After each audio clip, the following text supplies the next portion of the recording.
de celebrar a vida rotineiramente no dia a dia, na construção de novos cenários, novas perspectivas. Se você for perguntar qual é o grande lance da tecnologia, é isso. Tá? É o fato de estarmos juntos celebrando o mundo novo no dia a dia. A construção do novo e o questionamento do status quo. E o fato do autodidatismo ter surgido como uma fonte inspiradora, que o Rodrigo trouxe quando ele começou a se envolver nisso, tá? Como uma questão de dar nome ao processo que acontecia, nos ajuda muito a entender, tá? Que é um pouco que o Augusto também fala, né? Que é o meu conhecimento está no meu amigo, né? E isso não é só prática prática, você consegue ver isso efetivamente. Como é que as pessoas conseguem fazer coisas que a gente não acredita? Se eu tiver fazer um vídeo sobre economia criativa e não tinha vídeo de referência na internet, tá? E o que aconteceu? Eles criaram o jogo de economia. Eu não sei como é que criaram, mas criaram. E eu considero, a gente coloca no YouTube um dos melhores vídeos que falam sobre a economia criativa. O Luiz teve uma experiência com a gente na vida, e falou: Luiz, eu não vou nem conversar demais. É uma coisa muito interessante a forma como esses jovens hoje aprendem, os jovens que aprenderam a lidar nessa dinâmica de rede, que eles também têm um trabalho de empreendedorismo, tem aquela lógica de fazer um briefing detalhado, né? Aquela lógica de contar: não, eu quero isso, tem aquilo, tem aquilo, tem aquilo, tem aquilo. Quando você detalhou demais, o resultado do trabalho é uma lástima. Isso é experiência nossa. Quando a gente chega para os meninos e fala assim: Luiz participou, está aqui, foi 3 minutos no Felipe, participou lá, só tem que fazer isso aqui 3 minutos, faça uma coisa do caralho. Literalmente, foi essa mensagem que eu não quero que não fazer. Tá? O site está aí para pesquisar, está aqui, os links, está lá e pesquise. Eu quero uma coisa que sai da cabeça de vocês e não quero passar mais nada, faça uma coisa demais. E aí sai. É incrível, mas no fundo, a dinâmica é tão simples quanto é. Ele está dizendo: não, porque tem uma teoria que trouxe o cara que a gente pesquisou, que não tem nada disso. Tá? No fundo, é acreditar que o ser humano pode muito mais, sempre.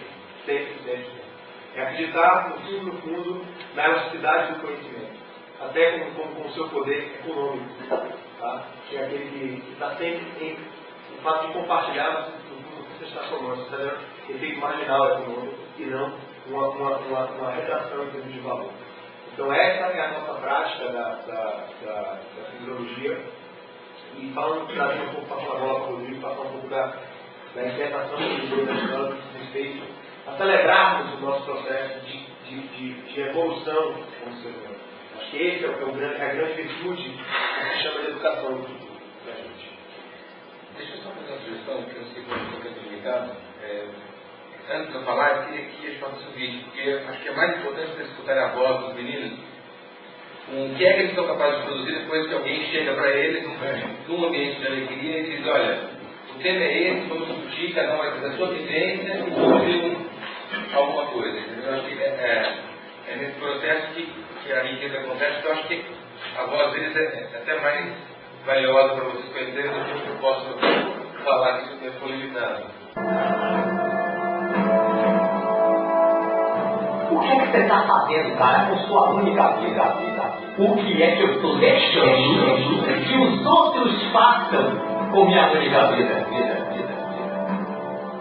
Por que é que eu não consigo abrir mão daquilo que me faz bem? Se prepara. Será que a gente acredita mesmo que existe vida após a morte? Eu quero saber se existe vida antes da morte. Super falando. Vocês sabem o que é? Que dia é? Dia 6 de agosto de 1945, às 8h15 da manhã? É melhor não perguntar, né? Vamos logo aqui.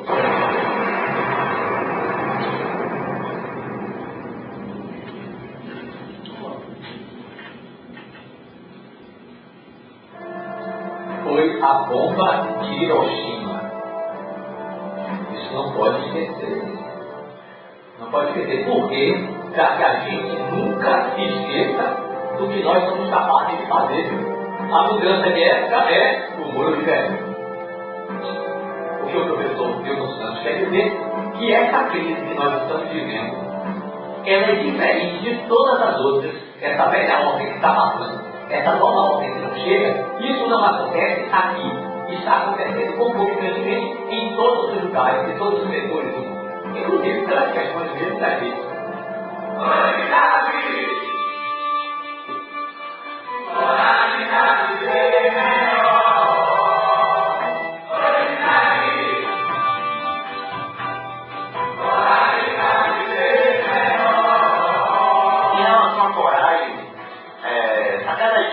Que eu acordo, tenho um espírito de reafirmação às coisas que eu tenho convicção.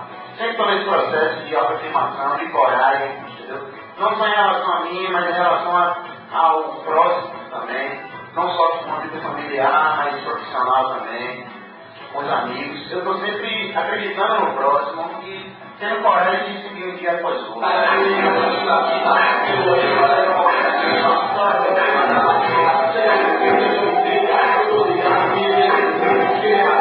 A coragem de fazer o trabalho, né, em prol da coletividade, em prol da sociedade, tá?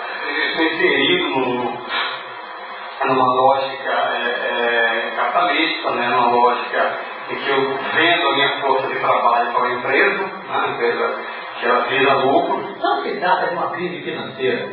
A propósito, eles querem reduzir a crise a uma crise financeira para não discutir o fim do capitalismo, entendeu? Para não discutir essa morte de um paradigma e o nascimento de um outro paradigma, o que nós somos chamados a inventar. É porque o capitalismo vai querer lhe provar que você não tem condição.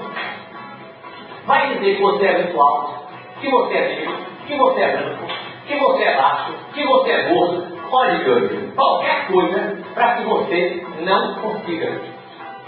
Porque eles querem que você fique aonde você está.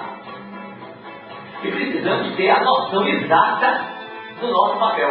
Eu acredito que esse trabalho que a gente está fazendo aqui é para que cada um aqui se desperte para si mesmo. O capitalismo vai dizer que você não pode. Está vendo esse país em desenvolvimento, terceiro mundo, entendeu? Hoje nós temos apenas mais um. E nós temos que dizer que nesse momento é exatamente o contrário disso. Então, não adianta a gente mexer na conjuntura.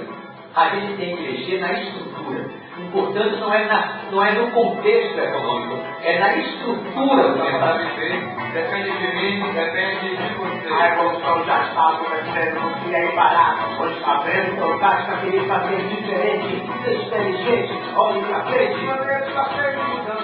Precisamos coragem, outra esperança. Para se cuidar, para mudar, estudar, para se libertar. Para o caminho, na vida.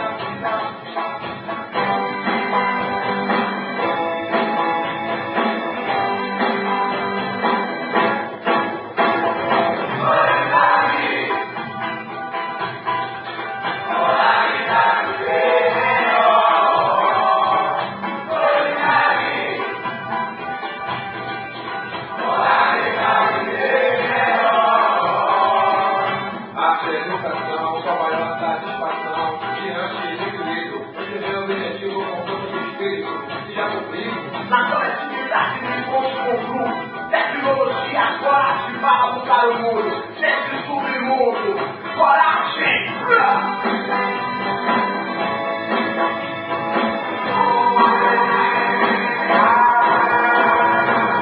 Olha, é melhor a todo mundo do que apertar sozinho, entendeu? Segundo, o momento atual é recente, ele tem um aspecto positivo por exemplo, na questão aqui mesmo do trabalho da cooperativa, isso aí é importantíssimo, né? Quer dizer, eu estou aqui com um CD do Arnaldo Antunes, né? Por R$5, original, pode não ser o encarte que vem da loja, mas é original, né? O Arnaldo sabe que está sendo vendido aqui. Esse é um grande lance, né? Inclusive um grande exemplo de coragem e coletividade de Arnaldo, né? O que Cristo tinha, o que Buda tinha, o que Gandhi tinha, Martin Luther King, vestido de preto, era uma causa para viver. A coragem é a causa. Então a gente tem que achar caminhos coletivos.